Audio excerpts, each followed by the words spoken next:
Olá, sejam todos bem-vindos a mais um podcast Tendências Inspiradoras, uma realização do Instituto de Tecnologia e Pesquisa. Seja bem-vindo à Mesa do Conhecimento. Lembrando que são vários podcasts que você pode assistir no YouTube e no Spotify com temas fantásticos sobre tecnologia e ciência. E hoje nós vamos falar o tema embalagem multifuncional para alimentos. É uma patente e quem vai falar, que está à mesa, já eu vou pedir para se apresentar, é a Thaís Trindade e o Clebson Silva também, que mais uma vez está presente, né? Ô Clebson, eu vou pedir para que você abra a mesa do conhecimento, faça essa abertura, convidando as pessoas a assistirem sobre esse tema, esse assunto. Por favor, faça a abertura da mesa. Boa tarde, convido a todos a prestigiar esse momento de contribuição científica que o ITP vem incentivando, que envolve diversas temáticas, seja ela na área de produção de combustíveis, seja na produção de fármacos, seja ela na produção de embalagens biodegradáveis, tudo preocupado na melhoria da qualidade de vida da população e principalmente para tentar resolver problemas, seja de saúde pública, seja de problemas de impactos ambientais. Então, esse momento aqui, esse podcast é muito interessante para divulgar o conhecimento daquilo que a gente vem desenvolvendo ao longo dos anos, ao longo das décadas aqui no Instituto de Tecnologia e Pesquisa. Divulgar patentes, importantíssima, né? Quem sabe fechando futuros negócios de investimento com o ITP, porque o ITP também é empreender. Gostaria que você falasse um pouco da sua trajetória, Thaís, e seja bem-vinda. Obrigada, boa tarde a todos. Eu sou Thaís Trindade, né? Eu sou engenheira de alimentos. Fiz mestrado na parte de alimentos, processamento mínimo, e aí vim fazer o doutorado na área de embalagens biodegradáveis. Então, eu sou doutora, né, na área de biotecnologia industrial e sou engenheira de alimentos. Muito obrigado. Clebson, já aproveita também falar um pouco da sua trajetória também. Eu sou biomédico, por incrível que pareça, que olhar o podcast anterior, a gente estava falando um pouquinho sobre iniciação científica, né? Se olhar para a minha trajetória acadêmica, é um pouco multidisciplinar. Eu acho que tem uma cara muito interessante aqui em relação aos projetos do Instituto de Tecnologia e Pesquisa. Eu sou biomédico, como falei, tenho um doutorado em biotecnologia, tenho um pós-doutorado na área de engenharia de processos.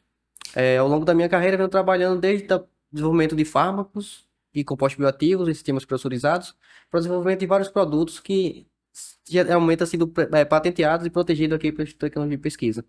Então, é uma coisa interessante que muitas pessoas desenvolvem pesquisa, desenvolvem papers, mas não lembram de proteger a sua invenção. Imagine que a partir do momento que você divulga a sua invenção, às vezes perdemos a oportunidade de poder proteger, de poder desenvolver, transformar o seu paper em PIB. O que seria isso, transformar seu paper em PIB? É transformar aquele conhecimento científico, aquele tempo que você demandou, aquele recurso que você gastou para poder desenvolver uma pesquisa, para poder encontrar a solução para algum problema, você não proteger, você não ter o direito de comercialização. Se você desenvolve uma pesquisa e você não protege, outra pessoa pode desenvolver uma coisa similar, pode patentear. Então, o direito de comercialização, o direito de produção daquele determinado produto, processo, ele passa a ser de propriedade de outra pessoa que, por incrível que pareça, conseguiu desenvolver essa tecnologia. Com certeza. E também a visão empreendedora também. Está fazendo a pesquisa, já pensando no mercado, já pensando... e quem sabe até viver da sua pesquisa, do resultado da sua pesquisa, né? Enfim. O bacana quando você trabalha com inovação é o seguinte, que hoje em dia você pode ser o seu próprio chefe. Como o seu próprio chefe? Se você tem uma ideia, e que essa ideia ela desenvolve, se torna uma pesquisa, e que essa pesquisa você consegue concluir, você consegue observar que você gerou um produto, por exemplo, uma embalagem biodegradável, e que essa embalagem biodegradável ela pode ser inserida numa startup, e se você começa a captar recursos, começa a ganhar mercado, você pode vender essa startup, ou você pode conseguir vender os produtos dessa startup. Então, você acaba abrindo uma própria empresa a partir das tecnologias, dos estudos que você desenvolve, tanto sua graduação, quanto seu mestrado, quanto seu doutorado. Então, a pesquisa científica ela possibilita essa alternativa de você ser o seu próprio chefe, de você produzir seu próprio negócio e poder encontrar um caminho a mais na sua trajetória profissional, né? Você pode desenvolver tecnologias e produtos de E, interesse. sim, as indústrias, querendo ou não queira, elas acabam se aliando, criando parcerias, porque teriam pessoas específicas para estar pensando por você e desenvolvendo, né, coisas importantes para os dias atuais. Então, é bem legal, né, que a gente pense na parte de pesquisa justamente em solucionar, facilitar, cumprir alguns objetivos que são importantes para a indústria. Aí acaba se tornando algo que seria de estudo rentável, né? Então, quando você pode agregar a sua pesquisa nessa parte, é muito importante, né? E ser reconhecido, né? Ser, de repente, uma futura startup ser selecionada, isso é muito importante. Como você poderia iniciar? Quem poderia falar sobre essa patente? Fala um pouco da história dessa patente. Como surgiu essa ideia? Então, a nossa patente, a gente pensou em trabalhar com um composto bioativo, no caso o NIM, por ser uma árvore, uma planta que tem bastante disponível em nosso estado. E aí, ao levantar, né, o estudo com relação aos compostos bioativos que ele vem apresentando, a gente pensou em agregar o uso desse extrato em um filme, né, numa membrana filmogênica, que no caso seria um revestimento, com um fruto que seria de exportação, porque o que é importante, que a gente justamente pensando nessa parte industrial empreendedora, que a gente criasse um filme que de fato tivesse uma eficiência e que fosse rentável para valorizar, né, e auxiliar aí nas empresas de exportação com relação ao fruto que seria o mamão. Então a gente criou, né, um filme contendo esses compostos bioativos de NIM, que tem justamente a proposta de combater os fungos contra a traquinose, que é uma doença que dá no mamão, que acaba retardando o processo de vida útil. E aí a gente conseguiu, além de combater o fungo, aumentar a vida de prateleira. Então, o mamão é uma fruta que é exportada, muitas vezes exportada sob refrigeração. Então, a gente agrega uma embalagem que não precisa estar refrigerado e que a gente tem uma durabilidade de 15 dias.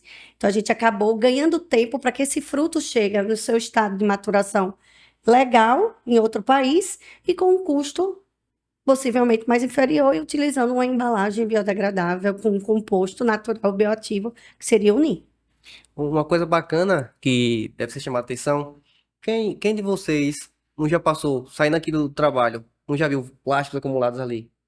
Embalagens. Quando de vocês vão ao supermercado, que compra lá uma banana, um açúcar, um café, que pega uma sacola. Você faz o que com essa sacola depois? Joga no lixo. Quando você passa no seu condomínio lá, tem dezenas e dezenas de sacos plásticos ali acumulados no cesto de lixo, que vai se acumulados em ambientes, né, no meio ambiente, e acaba provocando aquela toda a poluição daquele solo e leva épocas, tempos e tempos para poder degradar, né? Além dessas todas as características que foi importante que Thaís mencionou aqui em relação à melhoria do tempo de maturação, né, da melhoria da estabilidade dos alimentos, também associa a redução de impactos ambientais, né? Imagine que eu acho que a cada, sei lá, 10 pessoas, eu acho que mais do que 8 pessoas compram plástico que não são degradáveis, né? Ou pelo menos não leva a sacola de casa, ou pega aquelas sacolas ecológicas que você usa várias vezes, com vários ciclos. Todo mundo, em sua maioria, usa sacolas que você joga no meio ambiente. Então aquela sacola leva décadas e décadas para poder ser degradada. Por quê? Porque ela tem difícil degradação pelos micro-organismos do ambiente, tem difícil degradação pela temperatura ambiente. Então vai cada vez acumulando, acumulando, acumulando, vai ficando cada vez mais lixo que vai poluir no solo, muitas vezes vai poluir na água e acaba causando vários impactos ambientais. Então, quando você pensa em plástico biodegradável, você pensa como uma alternativa, além de principalmente a melhoria na qualidade do produto final, né? Que acaba agradando as pessoas que vão comprar, ou seja, mesmo que a pessoa não for para exportação, mesmo que vá guardar em casa o produto, no caso do mamão, vai ter mais dias para consumir, né? Deixa de ser apenas uma embalagem de transporte, né? A nossa embalagem, a diferença do convencional, além de evitar nessas possíveis poluições, não é embalagem só de transporte, é embalagem de transporte e proteção. Então, e se preocupando também com o bem Como- do meio ambiente. Então, é muito importante o que o Clebson está colocando, justamente por conta disso. É uma embalagem que não precisa ser utilizada apenas por transporte. A ideia central foi essa, mas que todos podem estar utilizando, visto que tem uma durabilidade de 15 dias, né? A gente consegue manter uma mão fora da refrigeração de 15 dias e sem ter aqueles funguinhos que a gente vê que tá, né, fica numa mão.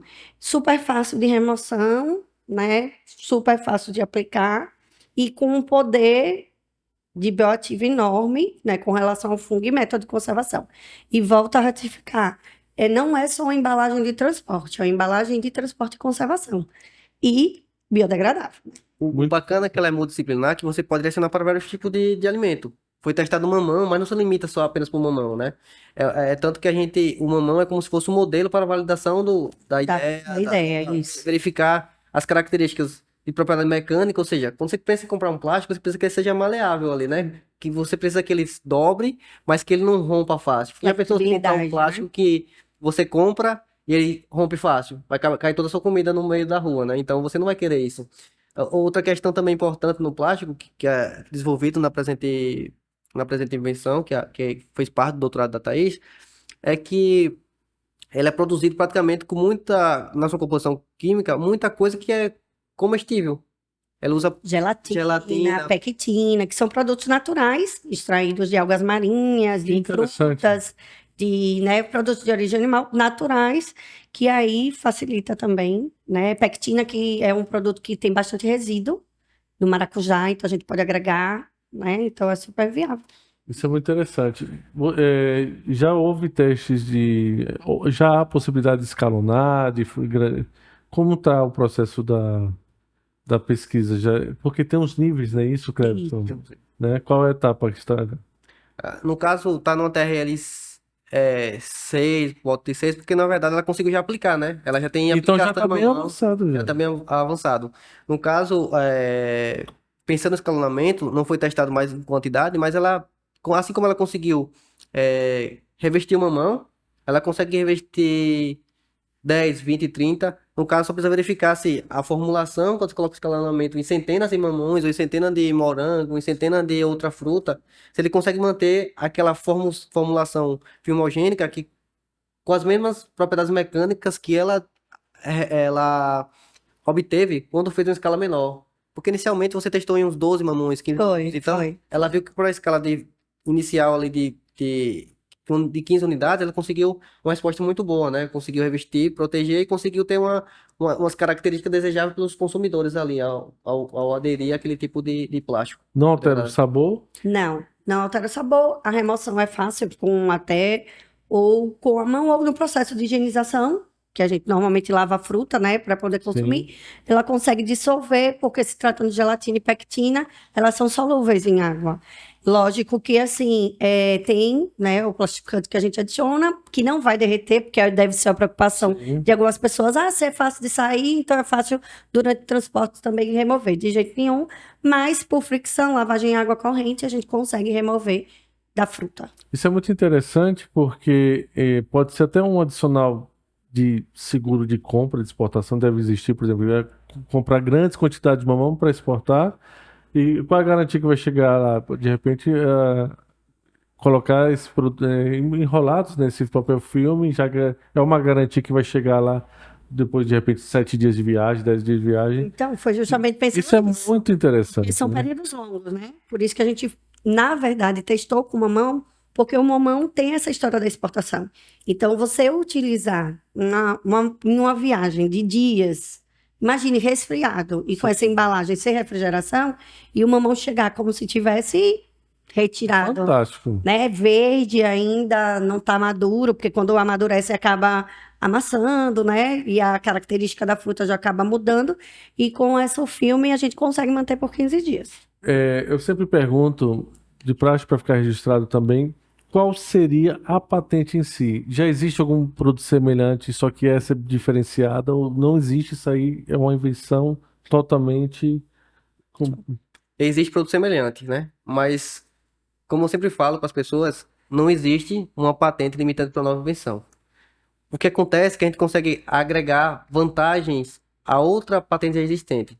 Sim. Por exemplo, você vai encontrar dezenas, centenas de patentes sobre plástico biodegradável. Uma das vantagens que a gente tem aqui no plástico biodegradável é que ele mantém, por exemplo, o controle da perda de água dos alimentos.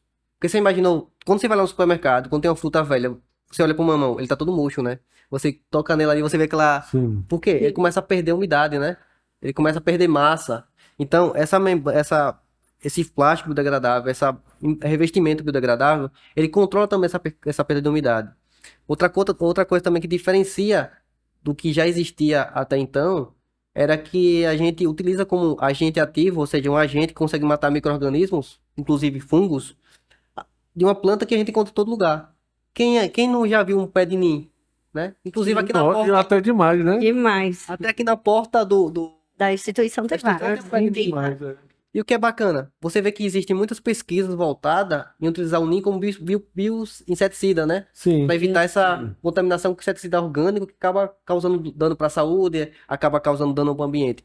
Então a gente usa um plástico, utilizando bases comestíveis, que é pectina e gelatina, Sim. que pode ser consumível, as pessoas comem pectina, Sim. comem gelatina, e que o agente ativo é uma planta que está inserida no contexto todo aqui de Sergipe e em outras regiões. Não é Todo mundo tóxico, tem. então.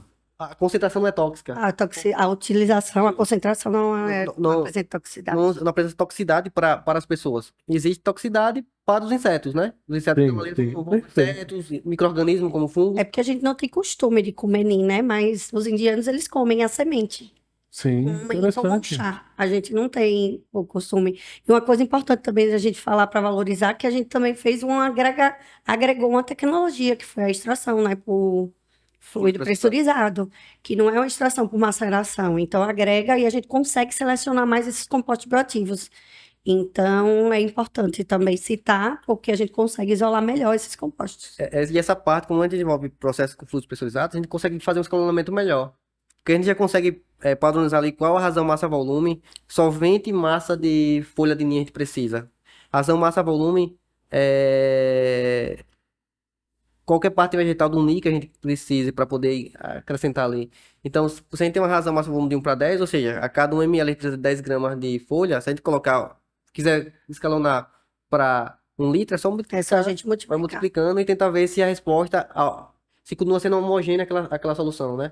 Então, essa patente envolve vários sentidos, vários pontos inovadores, né? Várias novidades, né? São vários Várias pontos da titulações inovação. que acaba caracterizando a propriedade inventiva e a novidade da patente. É tanto que é uma patente que já está concedida, né? Então, se é uma patente concedida, o INPI já avaliou, né? Porque eu falo, hoje em dia é fácil você depositar, o difícil é você conceder. Você consegue. Para você conceder uma patente, você tem que provar que realmente ela tem novidade e tem propriedade inventiva. E essa patente tem novidade e propriedade inventiva certificada pelo NPI. Foi uma patente que foi depositada em 2018, que foi concedida em 2022. Né? Então, é uma patente que a gente já Já tá. a gente tem o direito de comercialização oficializado, né? Sobre isso que eu vou perguntar daqui a pouco, porque você se interessou por essa patente? Entre em contato conosco, tá aí o telefone. E aí seja parceiro dessa patente, seja parceiro do ITP. E aí já estamos no final do nosso podcast. E o futuro investidor está querendo saber. A gente vai deixar mais claro ainda do que a gente já conversou. Qual é a visão de mercado e aplicação?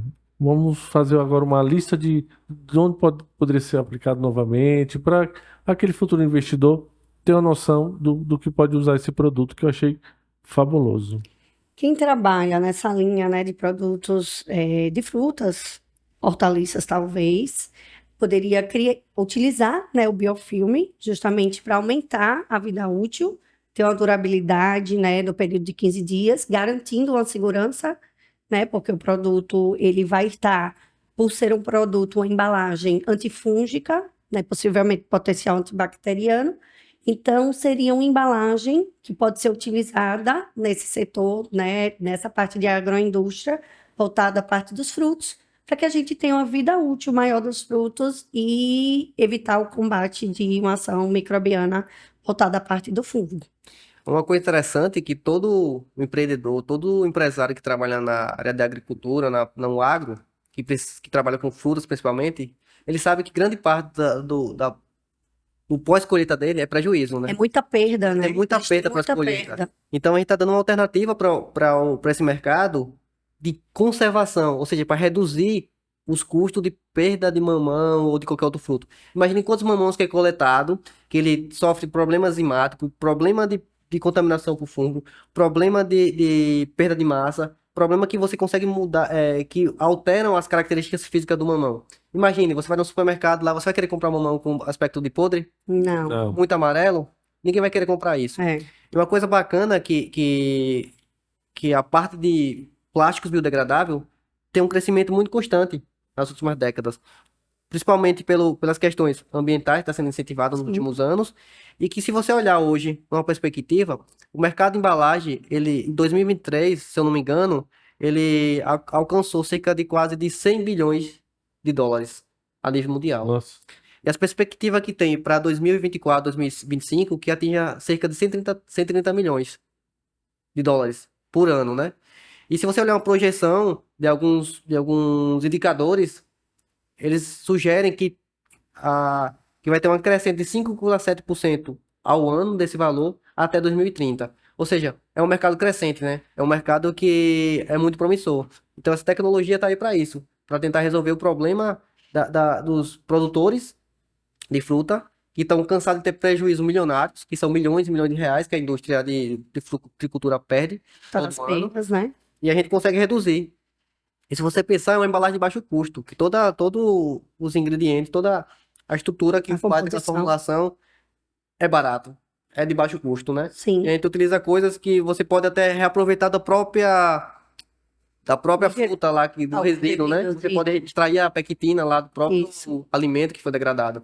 Então a gente consegue trazer para o mercado uma tecnologia muito promissora, né? Que eu consegue- acho que, assim, quando a gente fala em preço e perdas, reduzir perdas, eu acho que o Com empreendedor já sinaliza, assim, o que é que eu vou deixar de perder. Então, segurança e redução de perdas. Eu acho que são dois pontos importantes que vai ajudar o pessoal da agroindústria, o pessoal que trabalha com frutas, né? Agregar uma tecnologia que pode ter frutos, colher literalmente frutos lá na frente, porque vai dar uma vida útil maior, vai evitar muitas perdas, como o Clebson falou. Essas perdas de pós-colheita são grandes e são valores altos que são perdidos. Então, eu acho que seria viável, né, o investimento nessa Porque patente. imagine que hoje para o investidor, ele tem uma Selic em torno de 10%, né? Que é o certo ali, é o lucro correto, né? Mas o investidor pensa em ganhar cada vez mais dinheiro. Quando o investidor pensa em investir numa startup, é um lucro misterioso. Por que um lucro misterioso? Porque você pode ganhar 20%, 50%, 150% do valor que ele investiu. Ou pode ganhar zero. Se por acaso ele vai investir numa coisa que não tem Mas sucesso. nesse eu tenho certeza que vai ganhar até um. Com certeza. Mas nesse, a gente consegue garantir um retorno, um lucro acima da Selic. Porque se você, produtor da agricultura, você sabe que você perde muito mais que 10% do seu Só fruto. pós-colheita já, Você né? pode escolher, você perde mais de 10% Você já faz a colheita já dizendo, ah, vou perder 10 com certeza. vai muito mais que 10. Ou seja, o investimento que você vai colocar ali vai ser muito superior ao lucro, por exemplo, do investimento que ele fizesse no dinheiro parado dele numa Selic, por exemplo. Então, E pelo que vocês falaram, o custo-benefício é fabuloso. o custo-benefício é excelente, né? Você vai conservar um alimento e, ao mesmo tempo, você vai contribuir para a não poluição do meio ambiente, né? Meio ambiente. Olha, nós já estamos no final do nosso podcast. Muito interessante a patente, né? Embalagem multifuncional para alimentos. E aí eu vou pedir que cada um faça sua consideração final, né? Que pode agradecer, pode citar alguma coisa que precisou. Então, por favor, Thaís. Eu gostaria de agradecer, né, ao laboratório, no ESC, né, o professor Dariva, porque a gente precisa citar o nome dele. Sim, Ele é o precursor, né, de tudo isso. Sem ele, a gente, né, Clebson, que sempre foi o desenvolvimento do doutorado, mas ele foi no meu braço direito e meu esquerdo, que eu acho que na parte da ciência a gente precisa trabalhar juntos, que dessa forma a gente consegue publicar, a gente consegue criar coisas novas. Então, agradecimento à Universidade de Tiradentes também, né, que é meu local de trabalho atual e que também proporcionou o desenvolvimento desse trabalho tão bonito e possivelmente rentável né, para os empresários aí que queiram investir nessa nossa patente. Muito obrigado. Por favor, Pérez. Gostaria de agradecer toda a disponibilidade, né, do ITP também, aqui dessa oportunidade do podcast, que é o momento que a gente tem para poder divulgar nosso trabalho, é um momento que a gente tem aqui para poder trazer um pouco de ciência, né, um pouco de informações interessantes, um pouco de informações verdadeiras sobre o que tem sendo desenvolvido aqui no estado de Sergipe, que está sendo desenvolvido aqui dentro da instituição do Instituto de Tecnologia e Pesquisa. Falar também que as teses de doutorado, não, e muitas vezes, não apenas acaba no momento que a pessoa defende o doutorado. Veja aí, Thaís. Essa patente é fruto do trabalho dela de 5 anos, né? Que tem grande potencial, né? Que tem grande potencial de mercado. Então já abre mais uma possibilidade, né? De poder agregar a todo aquele trabalho que Thaís teve durante 5 anos. E falar que essa possibilidade que a Universidade de Tiradentes, junto com o Instituto de Tecnologia e Pesquisa, traz para as pessoas que fazem pesquisa, para os pesquisadores, para os discentes, para os docentes, são oportunidades que você agrega, né? Agrega cada vez mais a sua formação, as suas aptidões para poder se tornar um profissional cada vez mais competente, né? Então, agradeço a possibilidade, a oportunidade de desenvolver pesquisa aqui dentro do Grupo Tiradentes, quanto essa oportunidade que o ITP tem trazido de a gente divulgar nossas tecnologias, nossas invenções, nossas patentes e de falar um pouco sobre ciência. É muito interessante esses podcasts, é importante que vocês valorizem, né? Porque faz mostrar, valorize o pessoal que está assistindo, que a universidade está fazendo. E é uma faca e um queijo aí na mão. Facilidade de divulgação, então hoje a gente sabe que podcast é muito importante e eu me sinto honrada de estar aqui participando desse podcast com vocês. Muito obrigado. E não há nome melhor do que Tendências Inspiradoras. E este foi o podcast com um tema de embalagem multifuncional para alimentos. E aí você compartilha para investidores, para aquela pessoa que você acha que vai se interessar por esse assunto. Muito obrigado pela sua companhia, você que está dirigindo, que você que está na sua bancada de pesquisa, que está compartilhando com a família, com colegas. Muito obrigado por fazer parte desse sistema de divulgação do Instituto de Tecnologia e Pesquisa. Até a próxima.